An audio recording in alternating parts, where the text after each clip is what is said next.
ziondoe zangu. Nioshe na niwe wako, nawe uwe wangu.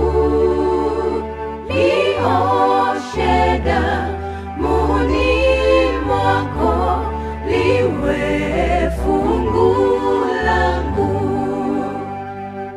Nioshe si miguu tu, osha tangu nyayo, hata kichwa changu